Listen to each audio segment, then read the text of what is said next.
Hello friends, welcome back to our channel. ഇപ്പോൾ ഇന്ന് Sunday ആയിട്ട് സ്പെഷ്യലായിട്ട് ഉണ്ടാക്കാൻ പോകുന്നത് പൊങ്കലും സാമ്പാറാണ് കേട്ടോ. അപ്പോൾ സാമ്പാറിൻ്റെ റെസിപ്പിയൊക്കെ ഓൾറെഡി അപ്ലോഡ് ചെയ്തിട്ടുണ്ട്. പൊങ്കൽ ഉണ്ടാക്കാനായിട്ട് നമുക്ക് ഒരു ഗ്ലാസ് പച്ചരിയാണ് എടുത്തിരിക്കുന്നത്. ഒരു ഗ്ലാസ് പച്ചരിക്ക് 3/4 ഗ്ലാസ് ചെറുപരിപ്പ് വേണം കേട്ടോ. നമ്മുടെ സാധാരണ പരിപ്പല്ല, സാമ്പാർ പരിപ്പൊന്നും ആരും ഇട്ടാൽ നന്നായിരിക്കില്ല. ചെറുപരിപ്പ് കിട്ടും, പായസം വയ്ക്കണം, അതാണ്.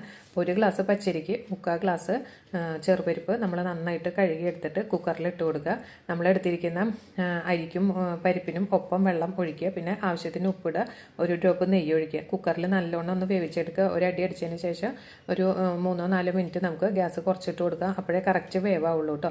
ഇതിലേക്ക് വേവുമ്പോഴേക്കും നമുക്ക് വറുത്തിടാനായിട്ട് കുറച്ച് ഇൻഗ്രീഡിയൻസ് തയ്യാറാക്കണം. അതായത് നമ്മൾ നെയ്യിലാണ് വറുത്തിടുന്നത്.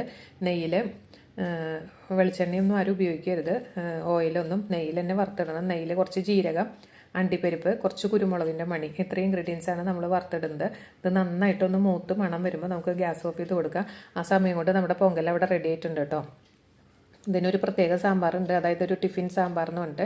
ഇന്നിപ്പോൾ ഞാനതല്ല, നമ്മുടെ സാധാരണ സാമ്പാർ തന്നെ ഉണ്ടാക്കിയിരിക്കുന്നത്. അതിൽ കുമ്പളങ്ങയും വഴുതിരിങ്ങയൊക്കെ ഇട്ടിട്ടാണ് കേട്ടോ. പൊടി മാത്രം ഇട്ടിട്ട് കുറച്ച് നല്ലോണം ഉള്ളി ഇടും. തമിഴ് സ്റ്റൈലാണ്. ആ സാമ്പാറിൻ്റെ റെസിപ്പി ഉടനെ തന്നെ അപ്ലോഡ് ചെയ്യാം കേട്ടോ.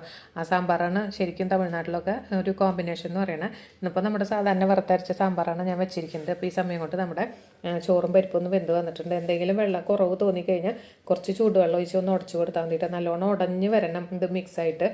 ചില സമയത്ത് നമ്മൾ ഉദ്ദേശിച്ച പോലെ വെള്ളം ആയി കിട്ടണമെന്നില്ല. അപ്പോൾ ചിലപ്പോൾ ഒന്ന് വല്ലാതെ ഡ്രൈ ആയ കുറച്ച് ചൂടുവെള്ളം ഒഴിച്ചിട്ട് ഒന്ന് മിക്സ് ചെയ്ത് കൊടുത്താൽ മതി. പച്ചവെള്ളം ഒഴിക്കരുത്, ചൂടുവെള്ളം തന്നെ ഒഴിക്കണം കേട്ടോ. നോർമൽ വാട്ടർ ഒഴിച്ചാൽ ശരിയാവില്ല. നന്നായിട്ടൊന്ന് കുറച്ച് വെള്ളത്തിൻ്റെ കുറവ് തോന്നിയപ്പോൾ ഞാൻ കുറച്ച് ചൂടുവെള്ളം ഒഴിച്ച് ഒന്നും കൂടെ മിക്സ് ചെയ്തെടുത്തിട്ടുണ്ട് കേട്ടോ. അപ്പോൾ അതാ നമ്മുടെ പൊങ്കൽ ഇവിടെ ചൂടാ പൊങ്കൽ ഇവിടെ റെഡി ആയിട്ടുണ്ട്. മഴക്കാലത്തൊക്കെ അടിപൊളി ടേസ്റ്റാണ് കേട്ടോ. അപ്പോൾ ഞങ്ങൾ സൺഡേ സ്പെഷ്യലായിട്ടൊന്നും ഉണ്ടാക്കിയിരിക്കുന്നതാണ് പൊങ്കലും സാമ്പാറും. നിങ്ങൾക്കൊക്കെ ഇഷ്ടമാണെങ്കിൽ ഒന്ന് ഉണ്ടാക്കി നോക്കൂ. ഇതിൻ്റെയൊക്കെ ഡീറ്റെയിൽ വീഡിയോ ഓൾറെഡി അപ്ലോഡ് ചെയ്തിട്ടുണ്ട്. അതിന് മുകളിൽ കുറച്ച് നെയ്യും കൂടെ ഒഴിക്കുക. അടിപൊളി ടേസ്റ്റാണ് കേട്ടോ. അതൊക്കെ ചൂടോടെ കഴിക്കാൻ ഉണ്ടാക്കിയ ഉടനെ അടുത്തൊരു അടിപൊളി വീഡിയോ ഇട്ട് വരാം. താങ്ക്